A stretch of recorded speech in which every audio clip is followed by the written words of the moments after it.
So take out your notes. I want us to discuss on the introduction to the business income.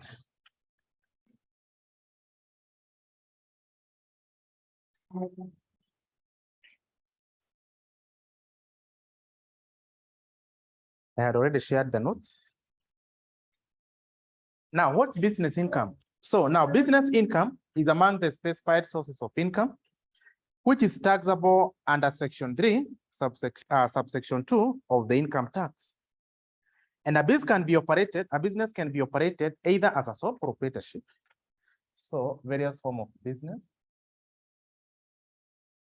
I'm saying that a business can either be operated as a sole proprietorship or a partnership or as a company. Now, what's the difference between the three? Now, for sole proprietorship and partnership, there is no separate legal identity or there is no separate taxable capacity from the owners, that's the sole proprietor or the partners. But for a company is a person in the eyes of the rules. So that means we have a natural person, we have an artificial person. So a company is an artificial person in the eyes of the rule. And therefore, there is a different taxable capacity between the company and the owner or the shareholders. Good. So we're saying that a business can be operated as a sole proprietorship or a partnership or a company. Good. Now, what are some of the factors to consider when evaluating whether a business is the nature of trade? How can you know that these are business going on? So what are some of the factors to consider? Now, the major objective of a business is to make profit. So number one, you look at the profit motive. If the entity has a profit motive or the major objective is to make profit, so that means the business going on. So number one, we're looking at the factors to consider in evaluating whether a business is in the nature of trade or not. So number one, we think that is the profit motive. Then number two, you look at the nature of asset acquired. Nature of asset acquired. Now you cannot buy a lorry and then you claim that this is a personal car. I want to be carrying my my family using a lorry. So number one, you look at the nature of asset acquired. Then number three, you look at the method of financing. So what's the method of financing?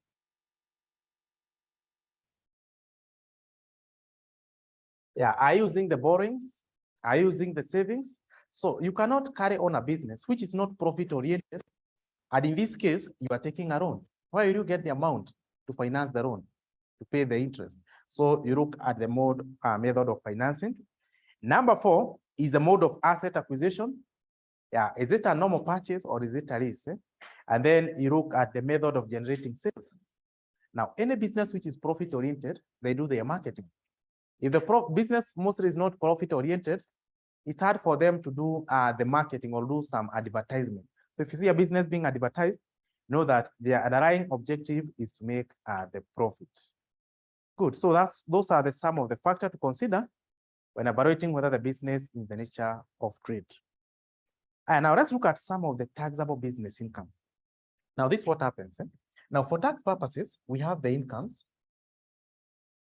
and also we have the expenses. Now for incomes, we have two classifications of incomes.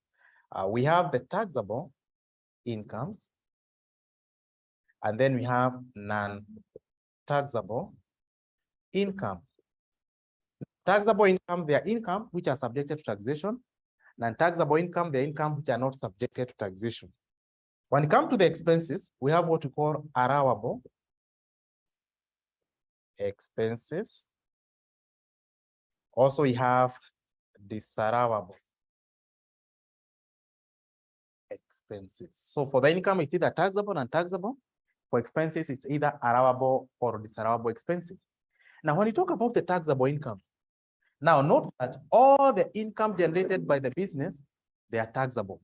Mostly any income generated on a day-to-day basis or what we call the operating income are taxable. Except, so you're saying that all incomes are taxable except the non-taxable income. So what you need to know is what? non-taxable. That all income are taxable except non-taxable income. Good.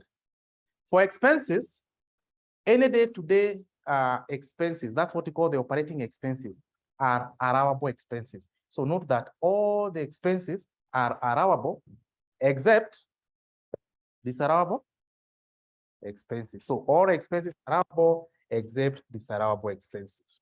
So that means if you want to understand tax well, kindly know all the non-taxable income. Any income which is not in that category must be taxable.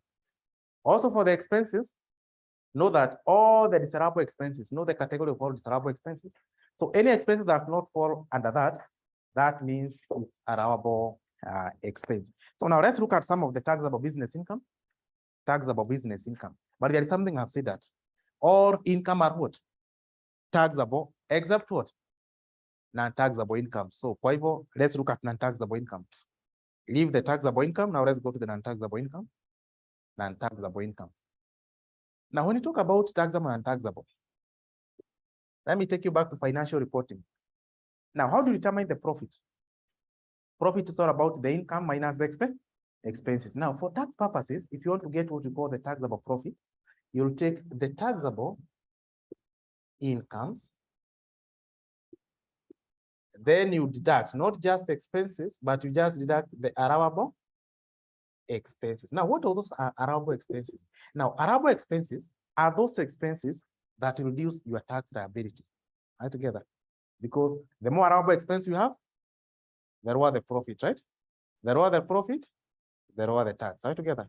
Yeah. So allowable expenses, they are those expenses which will be allowed for tax purposes. That means it will reduce the tax liability. Now we have some expenses such as depreciation. Depreciation is an expense, right? But it's argued that depreciation is not an actual outflow. So therefore, it's a disallowable expense. So if you had recognized the depreciation, for example, of 300, that means they should not be allowed. In short, this expense should be taxed. So for you to understand. So note that allowable expenses, the expenses which reduces the tax liability. Good. So now we are focusing now on non-taxable incomes. One is the foreign investment income. Any income earned from the foreign investment, that income will not be taxed. Why? Because that income is deemed to have already been taxed at the point of origin. Are you together?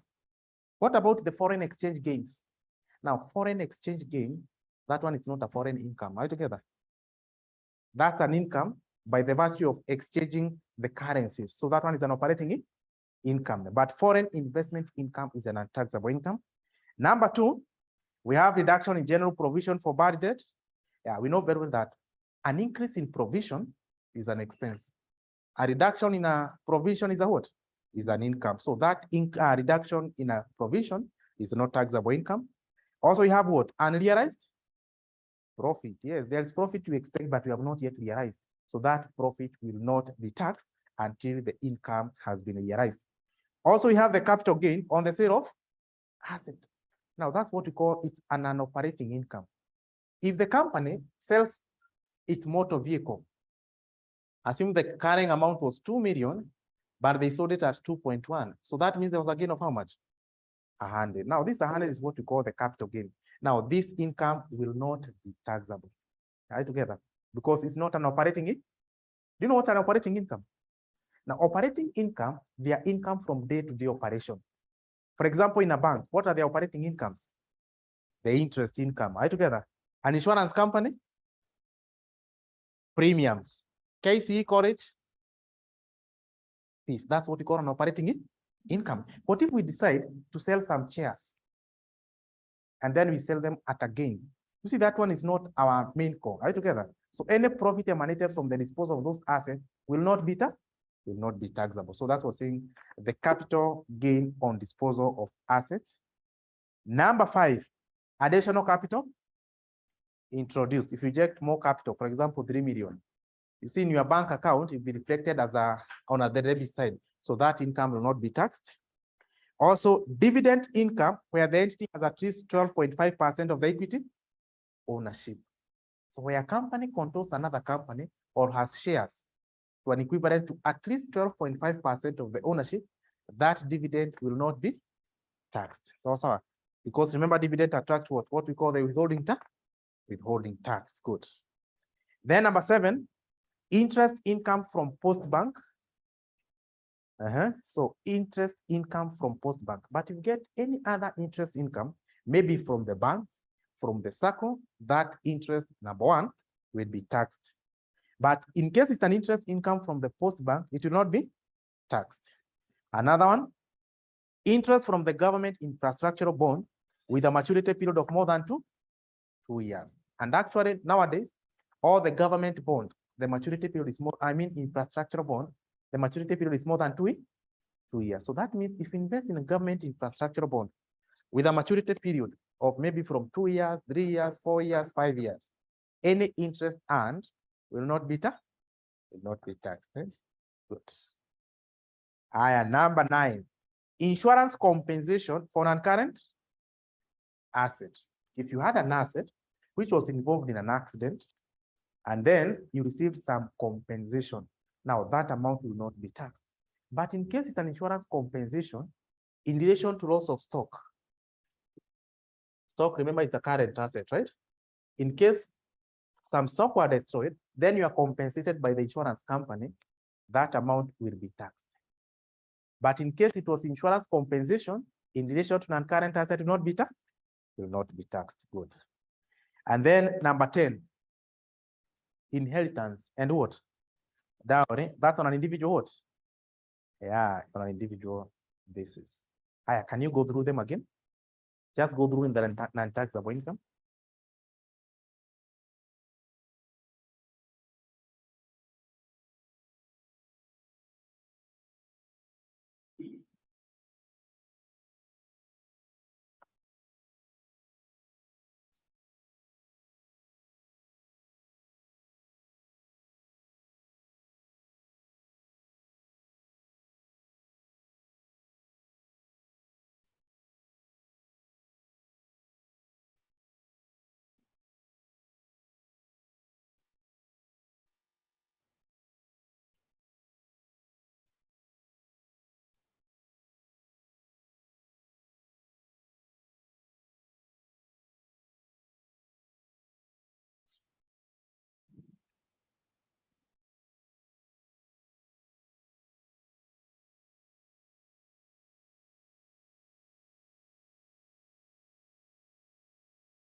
Which point is not clear? Explain again. So let's summarize them. Actually, the key that should be at your fingertips. Number 1 is the foreign income investment. And you take that one. Just take that.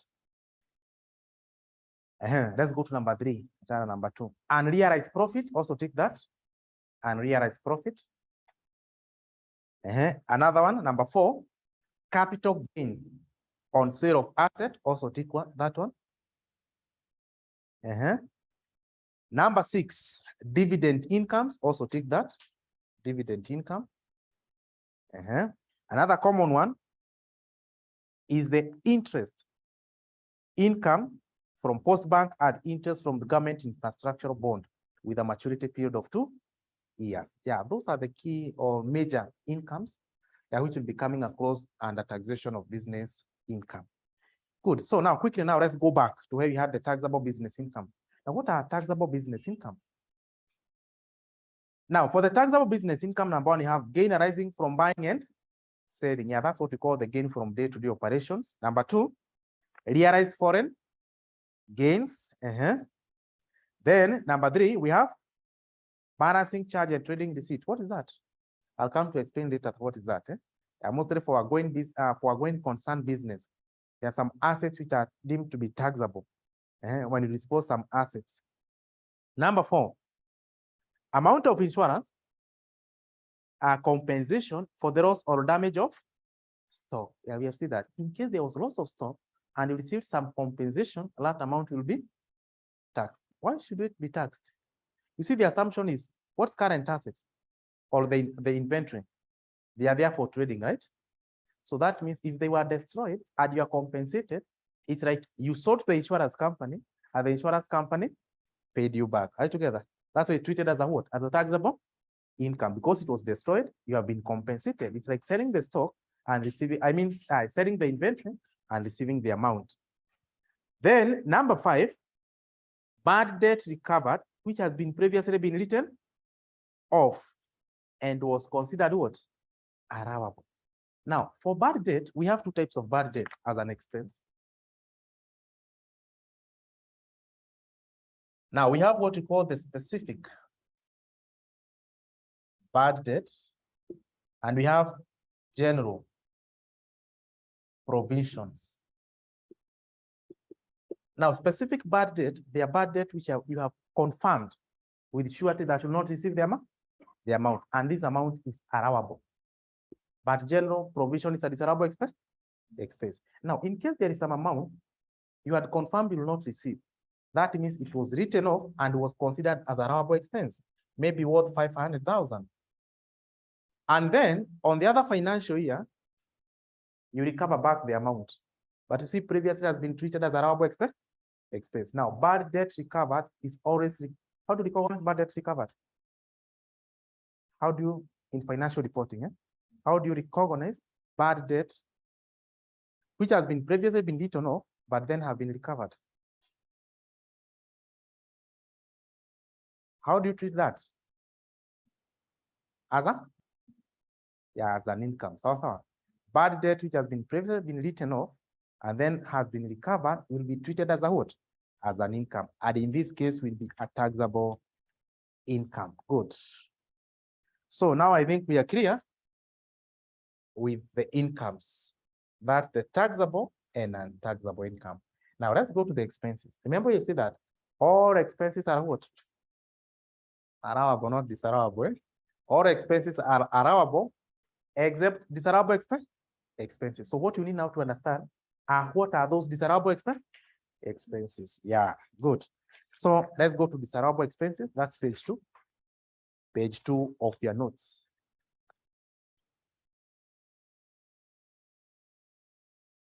Disallowable expenses. Now, the expenses not only or exclusively incurred in day-to-day income generation. Can you understand that? Day-to-day. In short, they are not operating expenses. Any expense which is not operating expense will be regarded as a disallowable expense.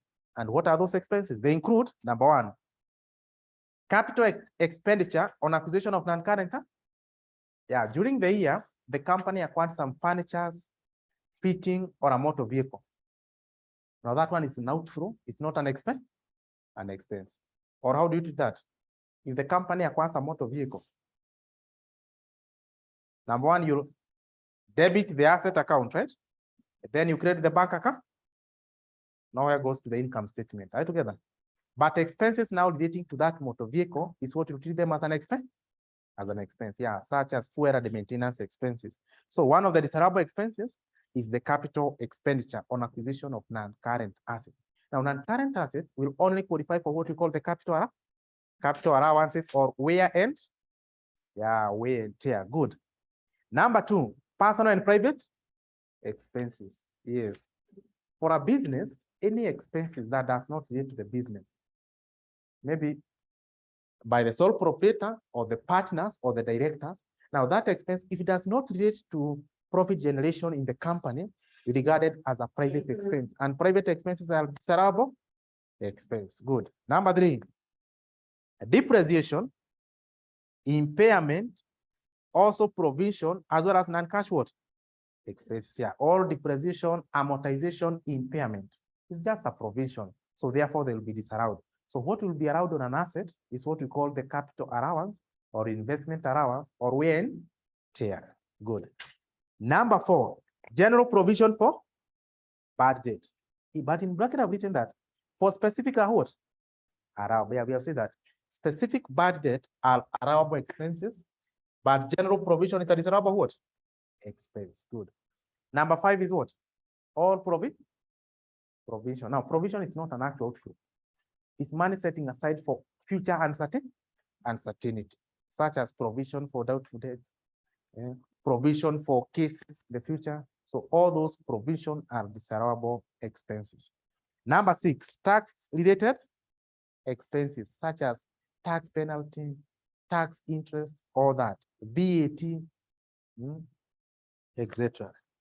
Also, number 7, fines and actually any expenses of wrongdoing is a disallowable expense.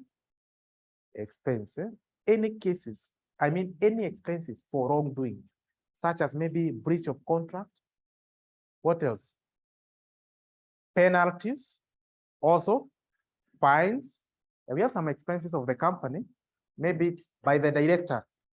Kampuni na mulipianga, sawa. For example, you have an office, I mean the company motor vehicle. And then you are charged some fines, maybe due to traffic offense. So the company will pay, It's not a personal asset, it's a company asset. So now that expense, how will you treat it? Is it allowable or disallowable expense? Yeah, disallowable. You have said that all expense of wrongdoings are disallowable expense. But will you disclose that? As an accountant, I will just say motor vehicle expense. Expenses. Lakini tukikuja kujua ilikuwa ya fines, you also need to disclose because that one should be disallowable expense. But as an accountant, how will you recognize it? Motor vehicle expense. Yeah, motor vehicle expenses. Number 8, capital repairs, including the cost of extension. And now when you talk about the capital repair, for example, you have a motor vehicle, repair costs are allowable expenses. Are we together? Repair costs, because they are recurrent. What about replacement of an engine? Do you do it often? No. Now that's what you call a capital repair. A capital repair. So a capital repair becomes a disallowable what? Expense. And a capital repair qualifies for wear and tear. Good. Then number 8, number 9, legal fees and other professional fees of capital. It's actually legal fees and professional fees, such as audit fees, are allowable expense. But in this case, we are saying that legal fees and other professional fees of capital nature in relation to number 1, borrowing. Yeah, and IS 23. So you know what we call the borrowing cost. Yeah, for example, the lawyer, you're in the process of getting a loan, and then you incur some expenses, legal charges for the lawyer to prepare some documents. Now that's what we call preliminary expenses, which should be capitalized under the cost of borrowing. So those expenses are disallowable expenses. So you're saying that professional fees of capital in nature in relation to borrowing. Number 2, valuation of property, also preparation of partnership deed, and what? With the memorandum of what? Association. Good. Yeah, those are what you call preliminary expenses. Number 10, other expenses regarded as non-business income. Not non-business income, but non-business expense. Can you change that? Other expenses regarded as non-business expenses, e.g. donation. Is donation a business expense? No, but note that we are saying that donation is a disallowable expense. A donation will only be allowed if they are made to the charitable organization, such as what? Orphanage, churches, nyumba yazo inaitangwa aje? Nyumba ya wazee. Because orphanage ni kwa yatima, right? Yeah. Daycare. Yeah. Na kwa watoto. I see that one is an uncharitable, it's a charitable organization. Yeah. What if you donate to the political party? You donate to the football club?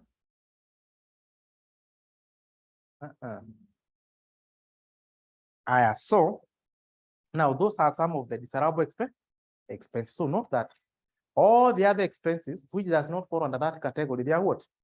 Allowable expenses. So disallowable expenses. So I'm giving you 2 minutes. Can you go through that? Only disallowable expenses.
So now you can highlight the following.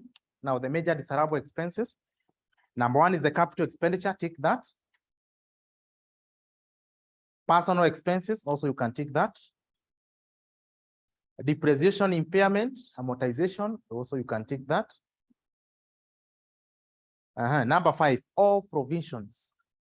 Now, whenever you see it was a provision expense, that one is a disallowable expense. Let's go to, yeah, actually those are enough. You see that capital expenditure, personal expenses, depreciation, or provision. Also number six, all tax-related expenses. Tax-related expenses. Good. So now we can go back. Now we look at what are some of now allowable expenses. Yeah. What does allowable expenses relate to? Allowable expenses. Now, allowable expenses, the expenses which are wholly or exclusively incurred in the production of income. In production of income, that means day-to-day operation.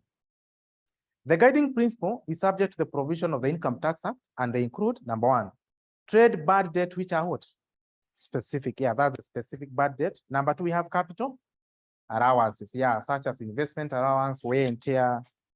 Number three, we have subscription to a trade association. Number four, legal cost in connection with acquisition of a lease of not more than 99 years. If it's more than 99 years, that one becomes a disallowable expense. Interest on loan for business, Development. Yeah, interest on loan is a day-to-day operating expense because after all, you're borrowing to finance the business. Number 6, advertising expense or marketing expenses. Yeah. Also, we have rows brought forward from previous years with a limit of 4 years, but that one has been adjusted. Now this can even be carried out for even 5 years. What does it mean?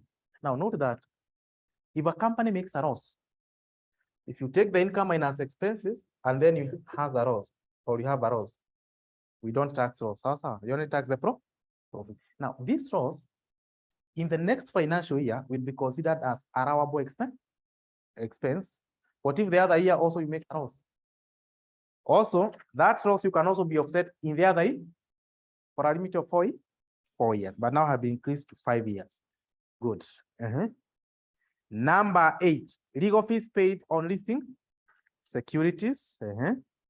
Then costs incurred for prevention of soil erosion, scientific research related to business, and all other expense except except disallowable expenses. Good. So now that's all about the income, taxable and non-taxable expenses, allowable and disallowable expenses. And actually, once we are done with this topic, so I can also argue that you can also sign in the app. You look at the video I had done for introduction to business income. Yeah, so that kind of this topic, I mean this today's class, the introduction should be at your fingertips because that's what you'll be doing for all the other remaining topics of taxation. So now let's look at specified sources of income. Specified sources of income. Now, specified sources of income are income from different channels which cannot be offset against each other. And number one of the specified sources of income is the business income. What is business income? Now, business income is day-to-day income. Now, for example, as a school, our business income are the school fees. Are you together? Yes. What if now we invest, assume that we buy share in another company, we'll be earning dividends. That one is not a business income. If we invest in some properties, we'll be earning some rentals. Also, that one is not a business income. So business income, their income from day-to-day operations. Number 2, we have employment income. That one is on an individual basis. Then number 3, we have other investment income. Investment income. If you invest in shares, what do you get in returns? Dividends. Good. If you invest in bonds, what do you get in returns? Interest. Good. Yeah, those are the investment income. Number 4, we have property income. Property income. If you own property, what do you receive? Rent. So rental income. If you have copyright or patent, it's also part of property, right? Intellectual property. What do you earn in return? Royalties. Good. Then number 5, we also have the farming income. And then number 6, we have the post-employment or the pensions income. Yeah, post-employment income. Now, those are some of the specified sources of income. Number 1, we have the business income. That's day-to-day income. Employment income. Investment income. That's the dividend income or the interest income. Property income. That's rental income and royalties. And then number 5, we have the farming income and then the post-employment income. Now, why do we have to separate them? I'll come to explain why do we have to separate them. It's because of any income or any loss, or whenever you have a specified source of income, is an income that you cannot offset one income against another income. I'll come to explain that. Good. So that's all. Now, we said that we have 3 forms of business.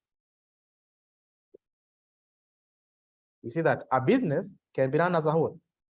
Yeah, sole proprietorship. or as a what? Or as a partnership, or as a company. Then you see that for sole proprietorship and partnership, there is no separate legal identity, or there is no separate taxable capacity between the business and the owners. That's why if you own a business, which is not a company, are you getting? So how do you pay your taxes? Once you determine the profit from the business, you combine that income together with any income you earn as an individual, and then it will be subjected to graduated scale rate of tax. Are you together? What about a company? For a company, once you get the profit, it'll be subjected to a tax rate of 30%. 30%. So you're saying that any income from the company subjected at the normal rate of 30%. But for the two, there is no separate legal identity between the business and the owners. So the income for the business will be combined for the owner, and then you tax them using this graduated scale rate of tax. Is the rate you're using in our last class, when you're doing cross-border issues, right? Yes, the other class, yeah, that's what we call the graduated scale rate of tax. Now let's start with the taxation of sole proprietorship. And a sole proprietorship business does not have a separate taxable capacity, and the profits are taxed on the owners using the graduated scale rate of tax. Salaries paid to owners, personal expenses, and drawings are not allowable expense. Those are disallowable expenses. If you have a business, this is your business. Assuming you have a school, which is not a company, and then you are under salary. So any amount of that salary expense becomes a disallowable expense. Why is it a disallowable? Why is it a disallowable? But you are working there. Assume you have 10 employees. You have 10 employees. You are one of the director, actually an active director. So any salary paid to that director will be a disallowable expense. But any salary you pay to other employees will be allowable expense. What is the case? Remember, you're saying that there is no separate legal identity between the partner and the partner or sole proprietorship and the business. So it's the same person, right? It's like taking from this pocket, you take it to the other pocket. Are you getting? Because there is no separate legal identity. Also, if the business is being run in a building owned by the owner, so this is your building, and they usually do pay rent, right? Now that rent will go to whom? To the owner, right? So now that expense will be regarded as disallowable expense. Disallowable expense. Good. Now let's look at taxation of partnership. Taxation of partnership. Taxation of partnership. Now, a partnership does not have a separate taxable capacity, and their profits are taxed on partners using the graduated tax rate scale. Each partner is taxed on aggregate of the following from the partnership. Now, in case of a partnership business, how do you determine the tax liability of each partner? Usually do prepare an allocation schedule. How do you prepare our allocation schedule? Assuming you have two partners, we have partner A, partner B. Then here you have the totals. So you'll take any salaries, wages, any commission you had paid to that to those partners from the business. Then you also add interest on capital. Yeah, sometimes the partnership. You see the capital you had injected in the business, they usually do pay some interest. Now that interest will be paid back to the partners. So to the partners will be regarded as an income. So you add the interest on capital. Then you deduct interest on drawings.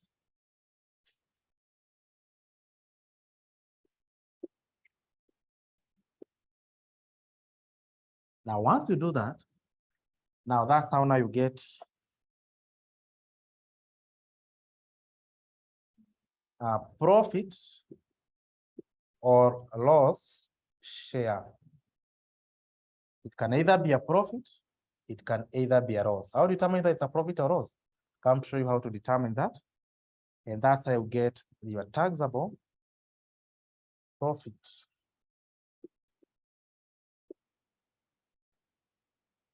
And this profit we have here, the total profit, should be the same as the profit you have gotten from the business. Taxable income minus allowable expenses. Then from there, now you can add other income, other specified income. Other income. Such as rental income. Assume partner A has some rental income, partner B does not have. Also farming income. Assume partner A is not a farmer, but partner B is a farmer. Then from there, now you aggregate the total. And that's how you get what we call the adjusted taxable income. So first of all, determine the taxable profit from the business. And then for each partner, now you can also aggregate any other income earned by that partner during that financial year. Good. Lastly, now let's look at taxation of corporation or companies. Taxation of corporation or companies.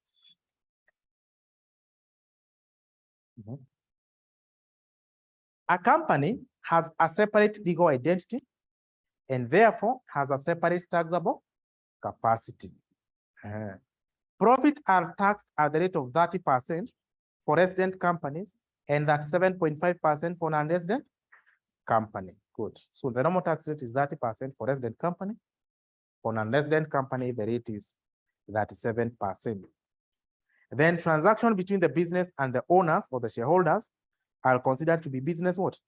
Transaction. Yeah, because in this case, there is separate legal identity. But between a partner and the partnership business will not be regarded as a what? As a business transaction. Then director salary is an allowable expense. Director salary is allowable expense. What about partner's salary? Disallowable expense. Are you getting the difference now between the two? If you're a director, that means you're one of the shareholders. Any salary you get is allowable because there is separate legal identity between the director and the company. But in case it's a sole proprietorship or a partnership, the expense, I mean the salary will be a disallowable expense. Good. Any question? So now we go to the formats of presentation of financial statement. It's time for prayers. I can have 5 minutes.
Let's proceed.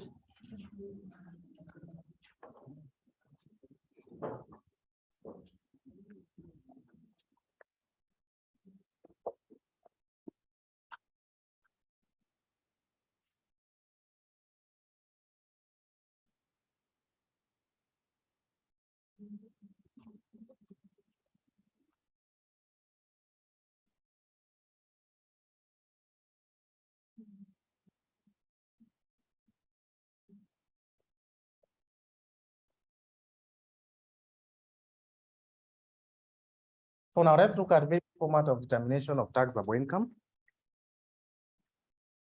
Now, in determining the taxable income for the period, the following two formats are adopted.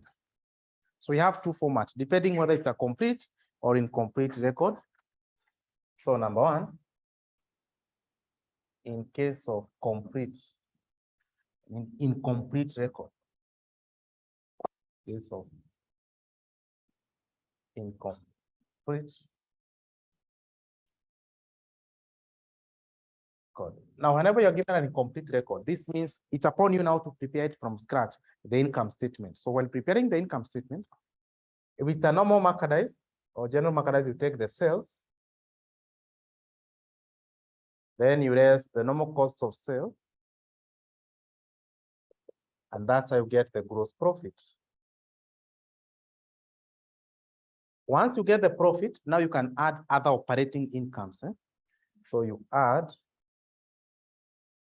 other operating incomes, not all the incomes, but other operating incomes.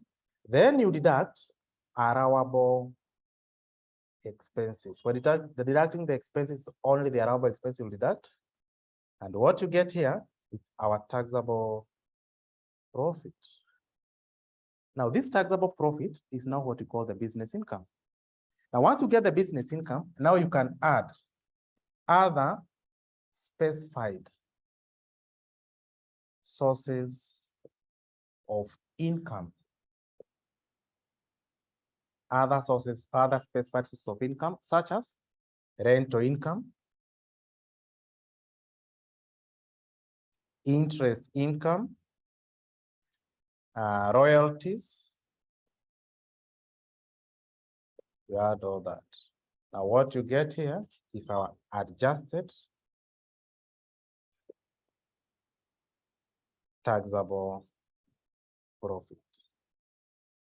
As simple as that. So you take the sales, there's the cost of sale to get the gross profit. Then you can add any of the other operating income. Then you deduct allowable expenses, you get the taxable profit.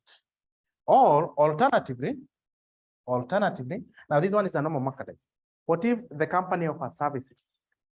Okay? For example, a bank. As a bank report sales or insurance company, they're offering services. Yeah, so in case of those services, so just take the taxable incomes and you deduct allowable expenses, as simple as that. You just need to know what are their major operating income, what are their operating expenses, their allowable expenses, and that's how you get now the taxable profits. Now, once you get the taxable profit, now you can add other specified sources of income.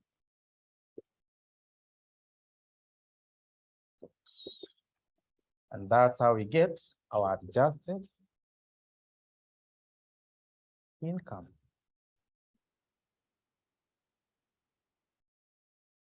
So that's a case of incomplete record. Now, what if now you're given the complete record? Number B, in case of complete record.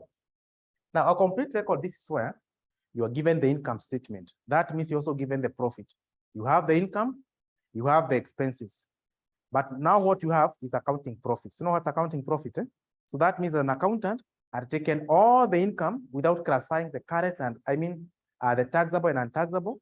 Also expenses, had deducted all the expenses. So now you have the tax man. How do you adjust? Now for the tax man, you just need the taxable income and allowable expense. expense. How do you prepare that? So in that case, now you start with the reported profit.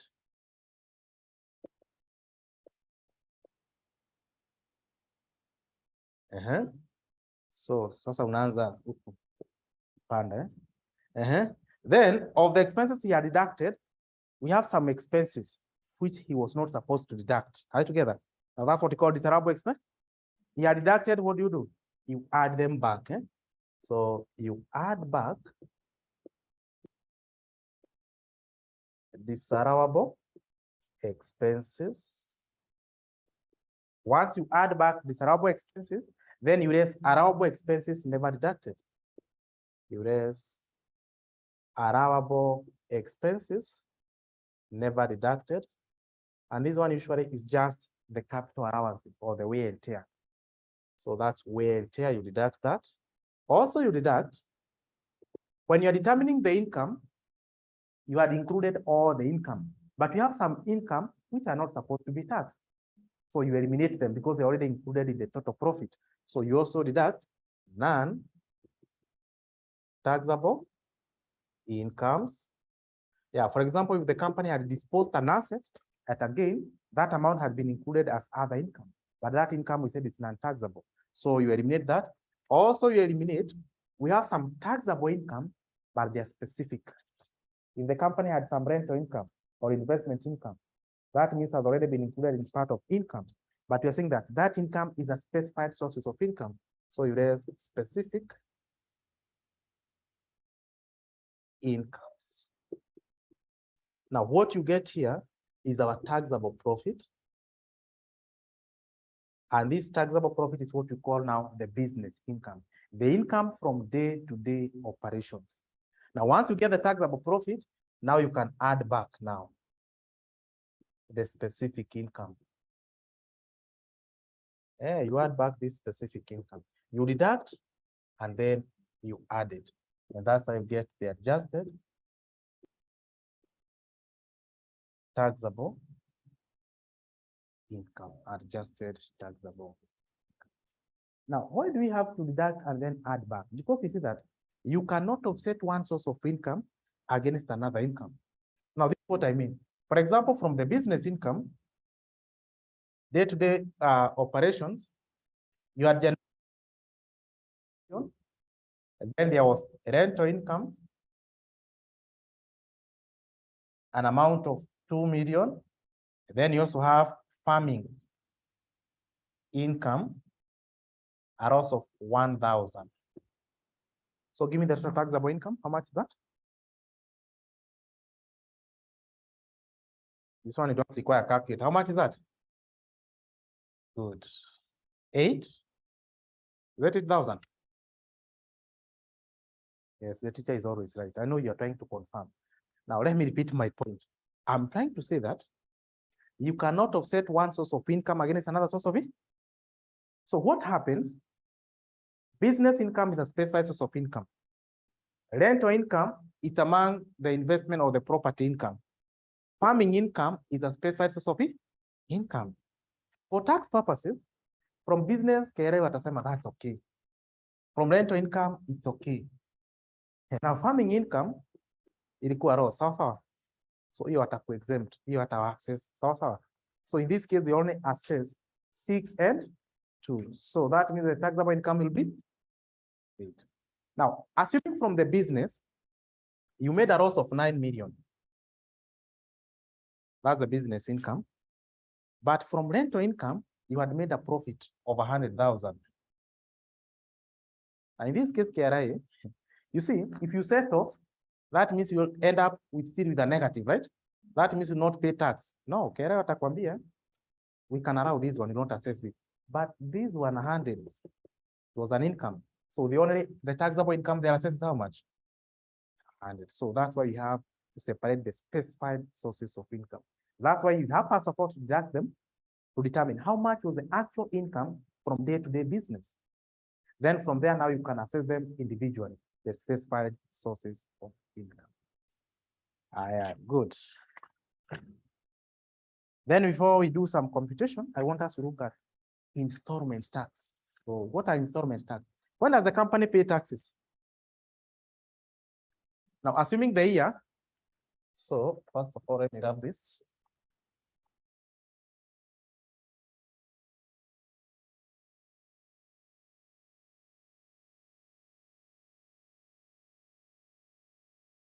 Now, according to understanding, if the financial year starts on 1st of January, let's assume 2021, that means the financial year will end in 31st of December, 2021. So where do you prepare the financial statement? When does the company prepare their financial statement? At the year end. So the year ends on that 1st December 2021. So which date will they prepare? I said year end. So that means by that 1st December 2021, will you have they prepared the financial statement? Okay, when do they prepare? You know, now you are finalizing. You need to know when do we prepare the financial statement. The first month of the year. Maoni yao wengine ama hamna maoni? Sorry? 6 months after the year. The first month, within the first month, 6 months. Maoni? Hawana maoni. What do you think?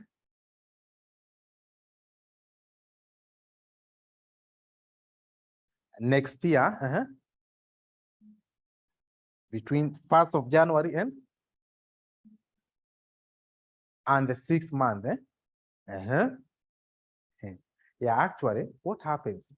Once the year ends, that's not when you prepare the financial statement. So. But yes, you're given 6 months. But mostly what happens as a company, once the year ends, you need to hold an AGM, right? And you hold an AGM, you know, say, dividend ngapi. So that means, yes, you're given 6 months, but most of the company, they need to prepare within the first 3 months.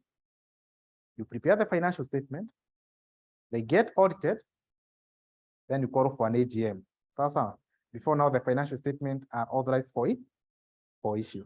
So that means, once you prepare the financial statement after the year has ended, that's when you determine how much was the profit for the year.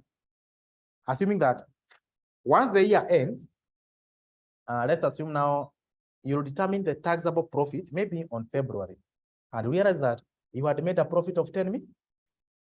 Tax rate is 30%. 30% of 10 million is how much? 3 million. When did you pay this 3 million? So now my question is, when do the company pay the taxes? The tax liability for the financial year ended 2021 was 10 million. I mean, the tax liability was 3 million. When do you pay that tax? The next year.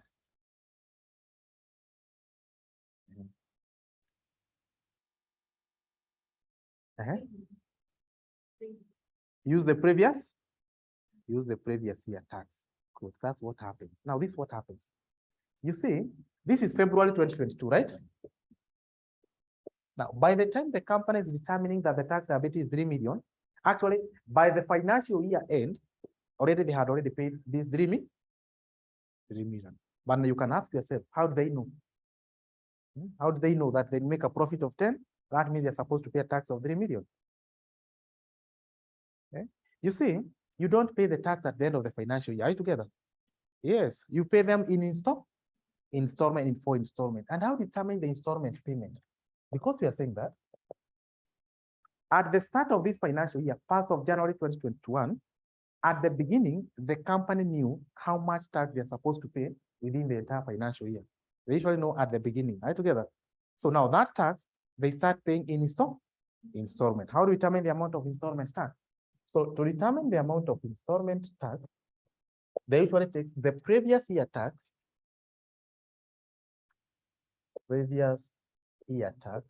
then you multiply by 110 per.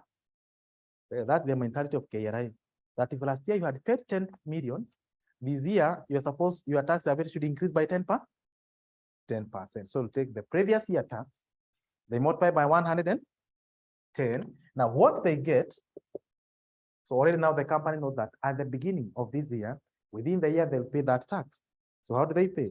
They distribute into 4 installments.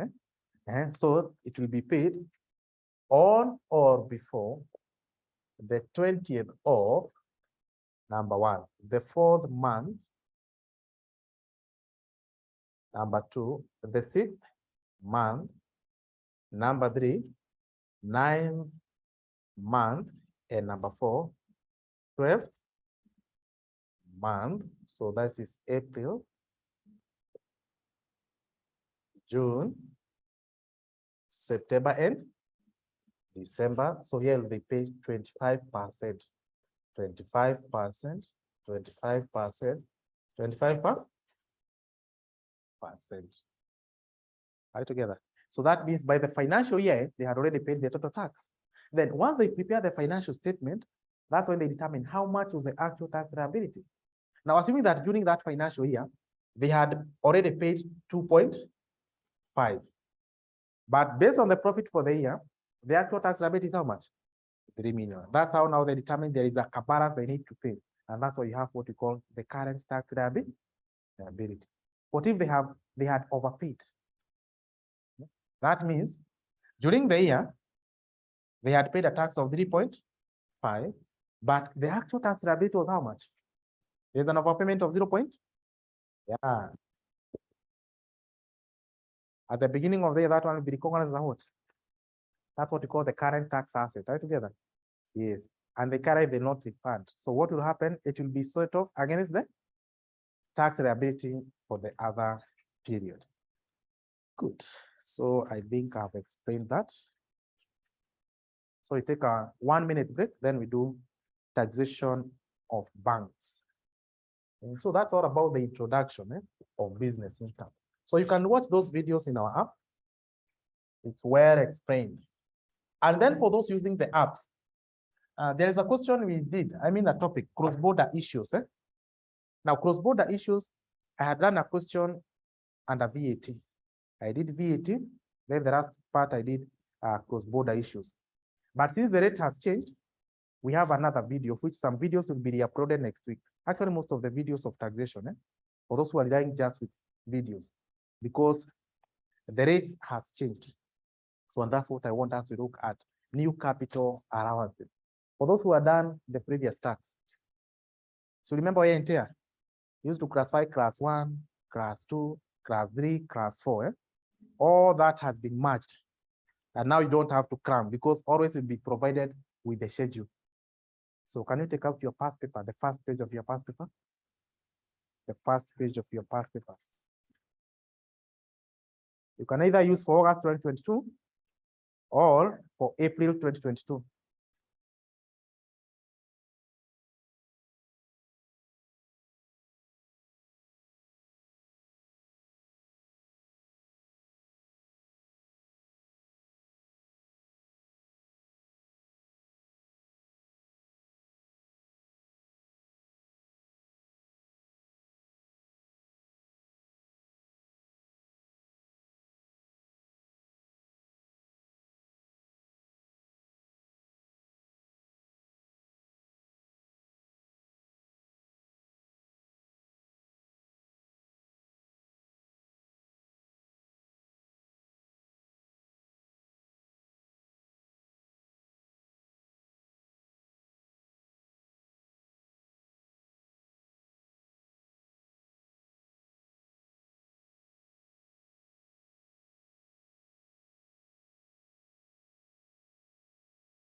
So now let's discuss that.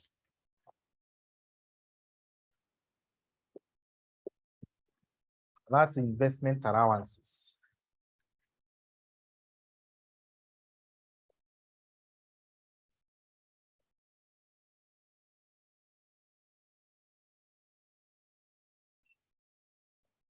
So currently, they have classified all the assets into 4 classes. And that's provision is known as now the investment allowances. So now let's start with the first one.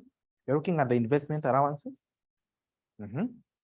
Because that's what we'll be doing on a daily basis. I mean, whenever you are doing business income, for the remaining all the topics are about that. So the first class, number A, it's on buildings. You see, under the previous rates, we used to have what we call ID, IBD with various classes, commercial and commercial, so we don't have to cram that. So actually, it's not a topic. Before it used to be a topic, but you don't have to teach it because now you have just the consolidated rates. Yeah, now the first part, we have buildings. Hotel building, now we look at the rate of investment. It will be 50% for the first year of use. Then 25%, angalia hapo juu. That's on residual value per year on reducing balance. What does it mean? Hotel building, also the first, second bullet, we have building used to manufacture. That's what we call the manufacturing building. Also hospital buildings, the rate are the same, as well as petroleum or gas storage facilities. It's 50% for the first year of use. Then 25% on residual value per year on reducing balance. Now let me interpret that, because most students were not able to interpret that.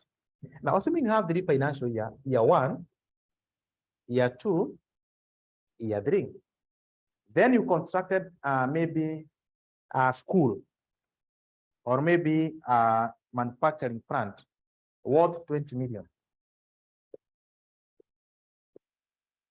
So how will you claim the capital investment?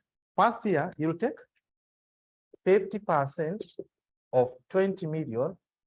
That means you'll claim an investment allowance an amount of 10. Then from year 2, year 3, year 4, year 5, the rate will be 25%, reducing balance, residual value. How much the residual value? So you take 20 million, you minus 10. So the residual value is how much? 10 million.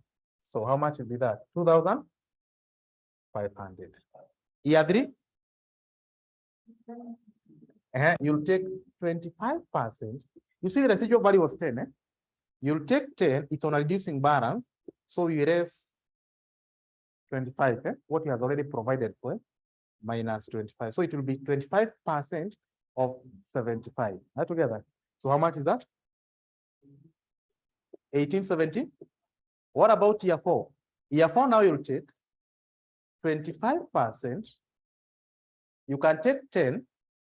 First of all, you minus 25. Then you minus 1870. Or you take 10 minus 25 to get 75, right? So you take now 75 minus 18. Yeah. It's based on the written down value. So you know what's net book value? What is net book value? Is the cost minus depreciation. Now, for tax purposes, we call it written down value. Now, this is the cost minus capital allowances. That's what we call written down value. For accounting purposes, it's net book value. The cost minus depreciation. Good. So that's what we mean by residual value per annum on reducing balance. Now, still at part A, you also have educational or hostel buildings.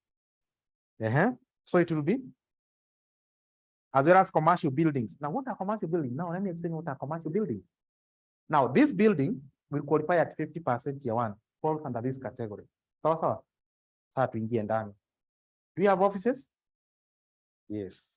Do you have the showrooms? Conference rooms? Gym? Now, that's what we call now commercial buildings. Now, commercial building will qualify at the rate of 10%. Good. Yeah. So, commercial building, so it's 10% per year on reducing balance. Then another thing I want to explain is what we call auxiliary assets. What are auxiliary assets? Yeah. Now, this building, kuna vitu kama lift, water tank, things to do with like backup generators, perimeter wall, parking. Are you getting? Now, those are assets directly attached to that building. They are known as auxiliary assets. If you have parking, you incur some costs for parking. Yeah, setting a perimeter wall, all that cost will be included to the cost of building. If the building is qualifying at 50% the first year, also that cost will be the same, right, together. Yeah, so that means if the building was 20 million, and then you incurred some cost for perimeter wall, parking cost, all that, total to 1 million. Also, the cost will also be included. Then you have also said some auxiliary assets, such as escalators, yeah, backup generators, water pump, water tanks, all that.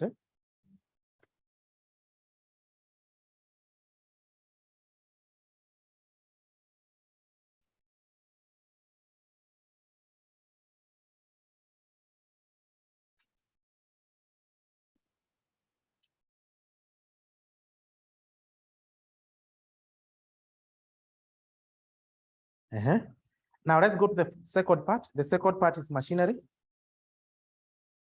Now the second part is on machinery. So now part A was building. Number B, machinery. Now the first class we have machinery used to manufacture. That's what we call manufacturing machinery. So it will be at the rate of 50% for the first year, 25%. This, I mean, residual value. Hospital equipment, ships or aircrafts. Are we there? Yes. A ship or an aircraft, how will you provide the investment allowance? 50% for the first year of use, and then 25% on the residual value, reducing balance. Then we have motor vehicle and heavy earth moving equipment. In short, it's all about self-propelling assets. You know, before you used to have class 1, heavy earth moving self-propelling assets. We also used to have class 3, other self-propelling, the rate were totally different. So in this case, they have merged all the self-propelling assets, such as what? Tractors, bulldozers, vehicles, tuk-tuk, motorbikes, anything to do is self-propelling, right, together. And ingine, which is self-propelling, tippers, all those. So it will qualify at the rate of 25% per year on reducing balance. Then we have computer software, computer hardware. The rates have been merged. Software used to be at its own class. Now all the computer software, hardware, calculators, printing machine is at the rate of 25% per annum. Furnitures and fittings. All the furnitures and fitting also includes partitions. Yeah, the rate will be 10%. Actually, what used to be at the rate class 4? See, class 4 used to be other machinery, not in class 1, not in class 2, not in class 3. So the rate is 10%. So furnitures, fittings, all those. Telecommunication equipment. What are telecommunication equipment? CCTV iko wapi? The CCTV telecommunication equipment. Ama what are telecommunication equipment?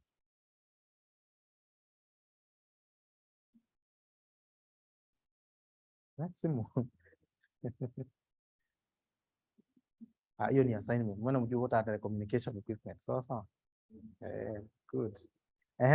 Then film equipment used by local producers.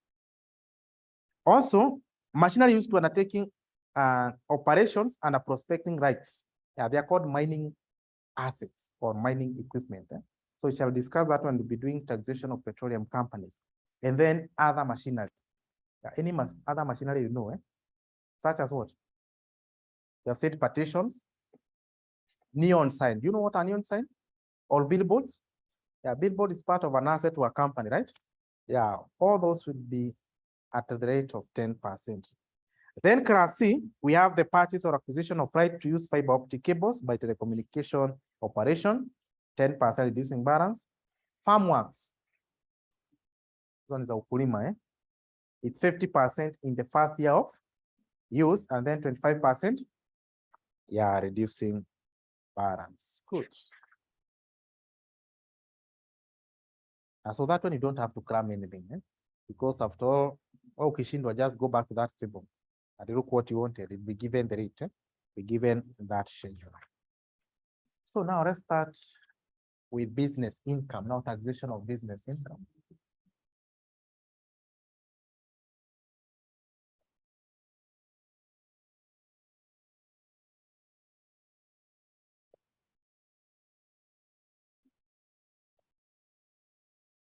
Taxation of business income. We start with banks. Banks. How do the bank operate? What are the major sources of incomes? Are the interest on? Yes, interest on loans. What are their major expense? The opposite. Customer deposit is not an expense, it's a liability. Are you together? Now, liability gives rise to an expense. And that expense is the interest on loans. I mean, interest on customers' deposit. Loan to a bank, it's an asset. Are you together? Because from that loan, they expect some interest income. So it's giving rise to an income. So that means interest on loan is an income. That means loan is an asset to the bank. Also, the major expense are the interest on customer deposit. That means customer deposit is what? It's a liability. Yeah, the bank, they're holding money that does not belong to them, belong to the customer. So therefore becomes a liability. Good. So now let's do that question.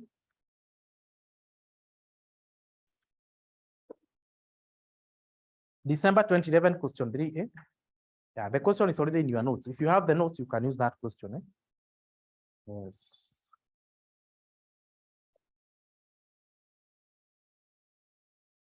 December 2011, question 3A. Yes, I have already written a question for you.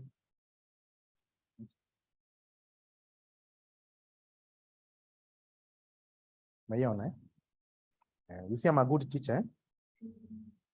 Do you appreciate by the way? Ama mnaonanga hiyo ni kazi yako.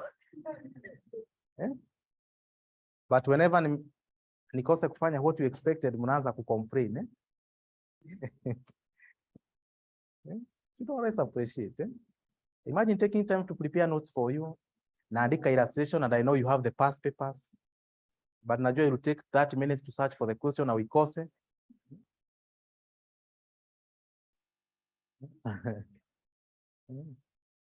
But after all, you're human beings. Kitu mzuri, fanya makosa. Hiyo ndio time. Mnaweza kuchat vizuri. So now let's do that question. The following is a statement of comprehensive income for Pesa Commercial Bank Limited for the year ended that 1st of December 2010. We have the incomes, we have the expenses. Now, up to that, is it a complete record or incomplete record? Don't guess.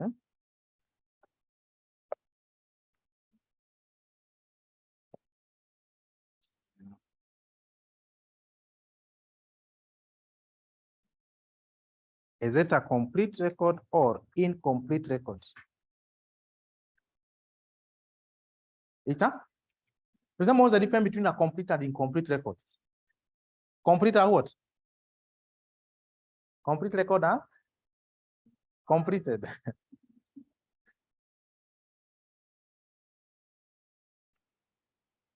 Usiangalie swali sana, haita change, niyo umeona. You know, you're pretending it's like you are looking for a clue. There is no clue there. It's a what? And that's that. We see that a complete record is where you are given the income statement. Are you together? Income, expenses, and the profit. That's what you call a complete record. In complete record, you are just given a trial balance. It's upon you to extract incomes, expenses, assets, liability. So this one is a complete record. You see that in case of a complete record, you start with what? Yeah, you adopt the bottom up, right? You start from the net profit, you add back disallowable expenses. Can you go back to the format? Go back to your notes where you had the format. In case of incomplete record, we say that you take the reported profit, then you add back disallowable expense. So that means one of your major concerns are disallowable expenses. You also add what? You yes, Allowable expenses never deduct. And that one mostly is the investment allowance or the capital allowance. Number 3, you raise what? Non-taxable income, right? So also in this case, you need to focus on non-taxable income. Also, you raise the specified sources of income. So now let's go step by step. Now let's start with the incomes. Now for incomes, we see that it's either taxable or non-taxable. Interest on loan and advances from customer. Is it taxable or non-taxable? Kuna kitu nimwambia, all incomes are taxable except non-taxable. So we have said that for the bank, their major source of income are the interest, right? So if you're on interest, know that it's an operating income. Therefore, it's a taxable. Good. Interest on loan and advances from customer, taxable and taxable. Taxable. Adika T, adika taxable, just the right T. Loyalty income. It's no, royalty is a taxable, but it's only that it's among the specified sources of income. You said it's taxable, but it's among the specified sources of income. Interest on treasury bills. Adika taxable. In the bank, well, ukiona interest, unajua is a income, which is taxable, right? It's an operating income. Interest on placement with other banks. Taxable, just right. Fees and commission. That's taxable. See, they usually do charge you for having an account there, right? Yeah, so to the bank is an income, which is a day-to-day income. So it's taxable. Unrealized income from foreign exchange transaction. Non-taxable. Yeah, we see that all unrealized income are non-taxable. Yeah, that's why I told you, can you go and review? All the non-taxable income should be at your fingertips, as well as disallowable expenses. Profit on sale of furniture. Non-taxable. Yeah. I remember explaining that here, that all the capital gain on disposal of the asset are non-taxable, right? NT. Now let's go to the expenses. Now expenses, it's either allowable or disallowable. Now what we need here, you see we are adopting the other method. Net profit, you add back disallowable expense. So in this case, we're only now concerned with the disallowable expense. Number 1, staff cost. That's allowable. That's an operating expense, right? Occupancy expense, allowable. Is only the rent and expensive. Impairment loss on goodwill, it's allowable. Yeah, we said impairment, depreciation, amortization. Depreciation, it's allowable, right? D. Deposit protection fund contribution. Now, previously that used to be allowable expenses for the bank, but nowadays are disallowable, right? D. Interest on customer deposits, allowable. That's actually their major expense. Are we together? Yeah, it's an operating expense. Interest on deposit from other banks, allowable. Good. Interest on directors' remuneration. Directors are allowable. Are we together? Yes. Audit fees. Now, for audit fees, we have for the current year, that is allowable, right? And a provision for previous year, that one is disallowable. Here it required last year, and actually it was a provision. Are we together? So that all provision are disallowable expenses. Operating lease expense, that's allowable. Operating lease, instead of buying an asset, we lease. So that lease rentals paid are allowable. Loss on disposal of equipment, disallowable. Because here to see kuuza equipment, because we have said that in case we said we sell an equipment at a gain, that gain will not be taxed. Are you together? Therefore, if you sell it at a loss, that loss should not be allowable. So therefore, it's disallowable. Finance cost. The finance cost is the interest on borrowings. Are you together? Interest expense is allowable expense. So that one is allowable. Provision for bad and doubtful debts. Yeah, we see that it's only allowable when it's specific, but general provision is a disallowable expense. So you might be given, we'll be given some more information on that. Provision for interest in suspense. D. Nilimwambia ukiona jina provision. All provision are disallowable. Yes, we have not paid that expense. It's just a provision. So all provision are disallowable. Then we have net profit. Eh? You want to say it's a disallowable? Additional information. Staff cost include, number one, provision for salary increase. Disallowable. Yeah, all provision are disallowable. Pension contributions. Pension contribution. That's allowed. So unalipia kwa kila mwezi. So it's a day-to-day expense, right? Allowable. Staff terminal cost. Staff terminal cost. It's like what we call severance fee, right? The staff terminal cost. Allowable, disallowable. Here than your staff. So kumaanisha it's an operating expense. So therefore it's allowable. Provision for staff leave arrears. Disallowable. It's a provision. Eh? Number two, provision for interest in suspense related to non-performing loan advanced to the executive director. So that one is not applicable. Operating risk expense related to photocopy list from farm dealing in office. Surprise. Number four, directors remuneration include. Directors remuneration include school fees for the, yes? Sorry? Operating? Okay, they are trying to explain the expense given in the 12 balance. Now, tusema operating, this operating expense, the allowable expense? Expense, yes. The allowable expenses. So, directors remuneration include, number one, school fees for director students. That one is, it's a private expense. Expense, yeah. Tunalipia directors for watoto wake shule. That is not a business expense. Grant entertainment allowance. D or R?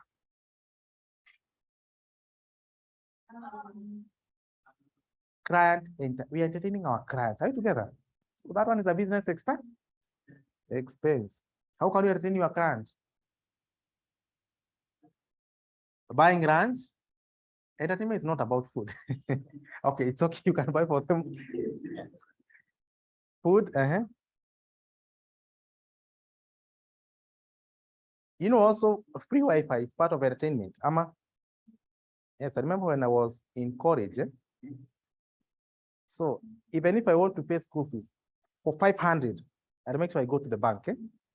And takwambia pita kwanza. Because you know there is free Wi-Fi. Ilikuwa kitambo sana. Internet haikuwa, free Wi-Fi haikuwa like nowadays.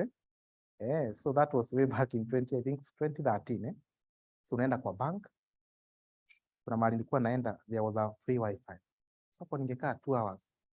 I'm only depositing 500. After that, you may download all the games nilikuwa nataka, all the books I wanted, because I used to have the e-books. And I download, I talk up as a happy person. So that's part of current entertainment expenses. Then we have passage for expertise director. That one is allowable. Number 5, provision for bad and doubtful debts comprise. Now remember, is that provision for doubtful debts will only be allowable if they are specific. Generally, they are what? Disallowable. Now, this is a complete record. So we are taking the net profit, we add back what? Disallowable. So in this case, we only focus with disallowable. Right together. So now we need to look at the general expenses. That's what we are focused with. Now, for the general provision, you are given 1st of January 2011. Those are opening balances. Charge for the year. How much is the charge for the year for general provision? How much is it? Let me repeat again. Now we are looking at general allowance provision. Are you together? We have looked at the 1st January 2010. That's the opening balance. Then charge during the year. How much general? Now that charge for the year is what they took to the income statement and should be treated as a disallowable expense. Now the opening balance, the closing balance, that one does not affect, because after all, you only take the charge for the year. So in that case, can you take 72? Take 72. So that's what will add back to the as a part of disallowable expenses. Number 6, capital allowances for the year were agreed at 8.4. Good. Required. An adjusted statement of taxable income for the year ended that 1st December 2010. So this was Pesa Commercial Bank.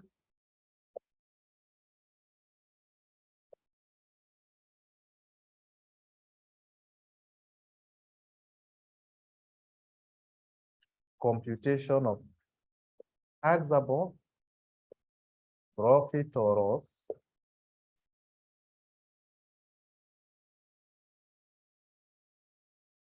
for the year ended that 1st of December. So this is a complete record. So it starts with the reported profit. How much was the reported profit? Or the net profit. So you'll start with the net profit. Yeah, we had an amount of 213,270. Yeah? Then we add back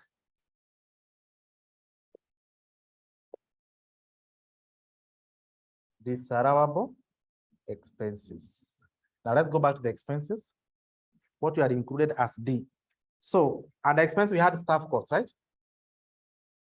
No, staff cost is allowable, right? And you go to number one.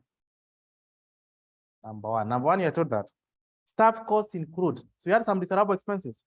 Yes, provision for salary increase.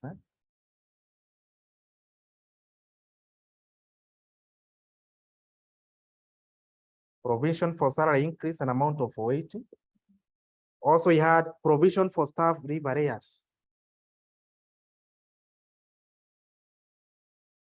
an amount of 86. 80. The other expense we had was impairment loss on goodwill.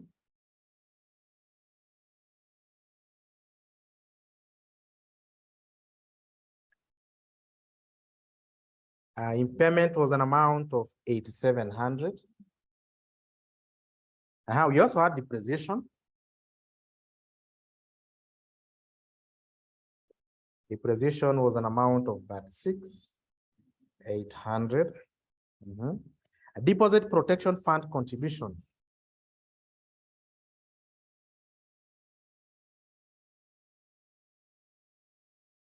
That one was an amount of 10,360 because it's payable once in a year. So therefore it's recorded as a fixed expense for the year. Then we also have director's remuneration.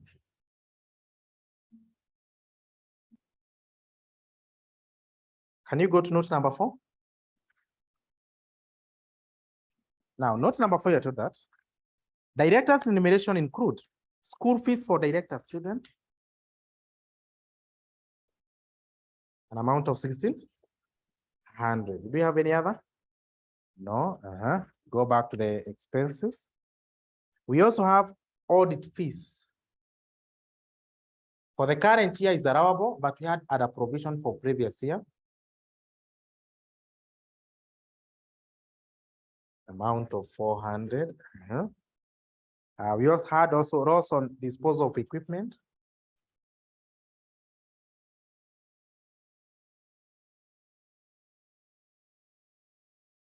The loss on disposal of equipment was an amount of 19,640. You add it back.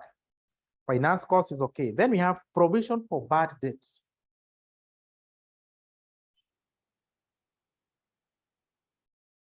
Can you go to note number 5? Note number 5. There is something I told you to tick. That's the general allowance, the charge for the year. Now, the charge for the year is what now they had already deducted in the income statement. And how much was it?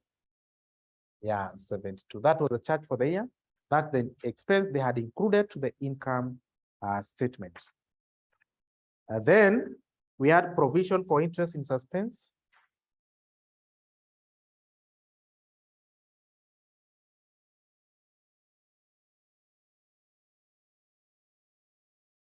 An amount of 20. Is that 2,400? Yeah. So you see that you add back all disallowable expenses, then you deduct what? Then you raise allowable expenses never deducted. And which are those allowable expenses? Number one, we have the capital allowances. Can you go to the last note? Now, once you add back all disallowable expenses, now you deduct allowable expenses never deducted, and that's the capital allowances. An amount of 8,400. Also, you raise now non-taxable income. You see, the net profit for the year had included all the income and expenses, but we have some incomes included here which are not taxed, so we eliminate them. So now let's go back to our income statement under the incomes. The first one was what? Unrealized income.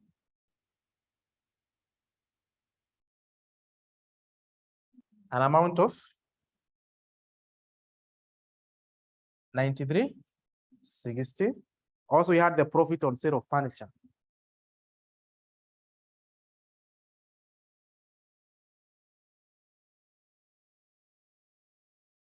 Profit on sale of furniture, which is an amount of 43.80. Also, we see that you also deduct specified or specific incomes. Still at other incomes, we had one, royalty income, of which we are told that is net of withholding tax. So royalty was an amount of 95. You deduct that, and that's how we get our taxable profit. So how much would be your taxable profit? So in that case, we'll have an amount of 295,890. Now, once we have the taxable profit, now this is what we call now the business income, the profit from day-to-day operations. Now we can add specific or specified sources of income, specified incomes. And we only had one. What was that? Royalty incomes. Now let's be here. You are told that the royalty income was net of withholding tax. Now we want to add it because what we have done, we have deducted what we had already added. Are you together? But if it's net of withholding tax, if you add it at 95, it will be taxed twice. Are you getting? So you have to take it back to the group. Gross. So we take it back to the gross. So it's 95. The withholding rate for royalty is how much?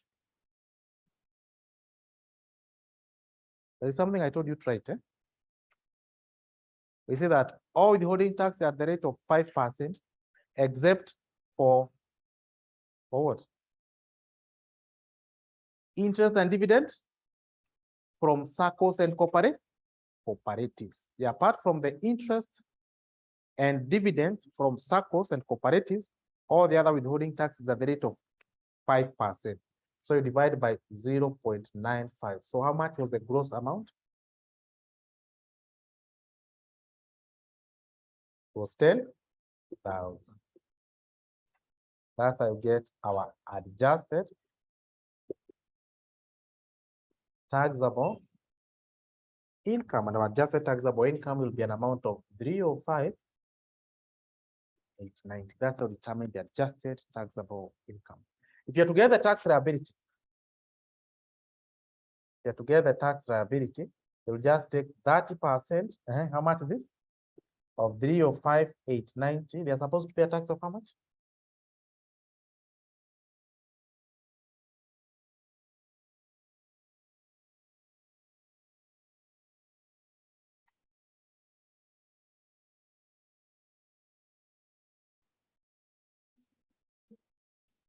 What? 767. Good. As simple as that. So you have answered part one. Now, part one of the question was, part one of the required, we are told that. Assuming, adjusted taxable, a statement of taxable income for the year ended 31st December 2010, we have done that. Number two, now assuming Pesa Commercial Bank taxable profit for the year ended 1st of December, that is 20. Are we reading from the same question? Ngapi? Kama hata nyinyi hamuoni. Mnaona ngapi? Assuming Pesa Commercial Bank Limited taxable profit for the year ended 1st of December was 560 million. Calculate the final tax that was due on or before 30th of June 20. The final. Now, the question is asking about the installment tax. Now, 2014 going backward, they used to pay in 2 installments. 6 months, after 6 months, that means semi-annual, right? Then at the end of the year. But from 2015 now, you pay 4 times, right? So it's all about how to determine the installment tax. Because in this case, they were asking about the final tax. We say that installment tax, you'll take the previous year's tax, then you multiply by what? 110%. Now, this is 2010. So the previous year tax was 209. How much was the tax?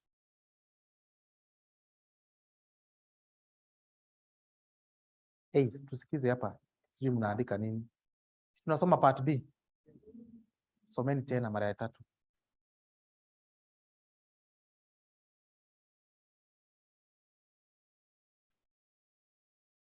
Are we there? So you're given the taxable profit for the previous year, which was an amount of 560. Then you multiply by 30%. Now, I said you take previous year tax. What you're given is not previous year tax. You are given what? Taxable profit. Are we together? If the previous year taxable profit was 560, you multiply by 30. First of all, to determine how much was the tax, right? Then you multiply by 110.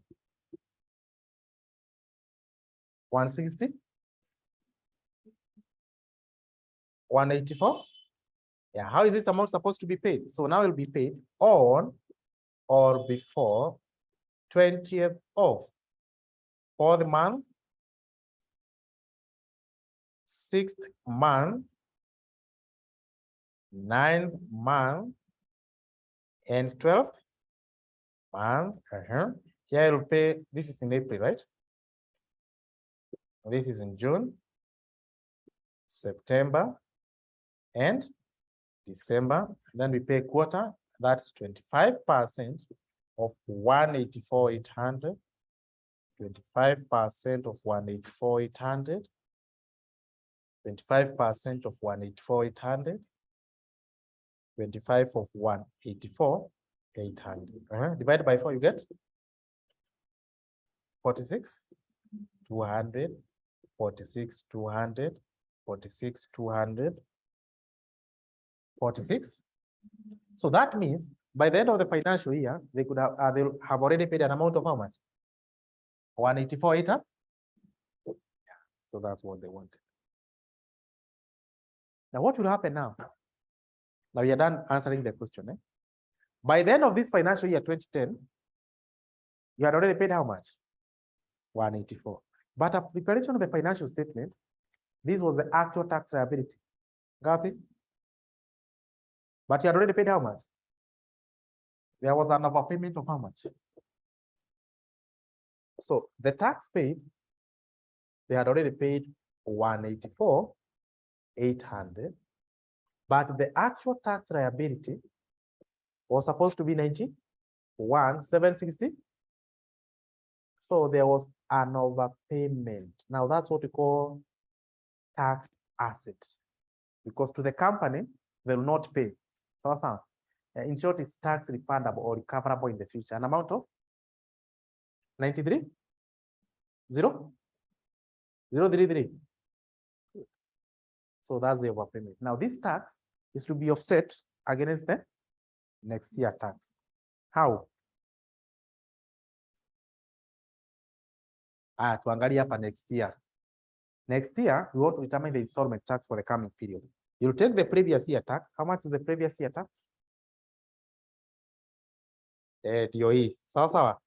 91,767. You multiply by 110. They want to determine for that. The other coming financial year, that's 2011. How much would be the tax? It'd be how much? It's answer you multiply 109.40. This is the tax for the coming period. But already they have an overpayment of how much? 93,033. Kwa hivyo wanajua hiyo KRA deni yao ya hiyo mwaka yote ni ngapi? 79. So now they'll take 79, 11, they divide by 4, right? 25, 25, 25, 25. Good. So we shall do another question on banks in our next session.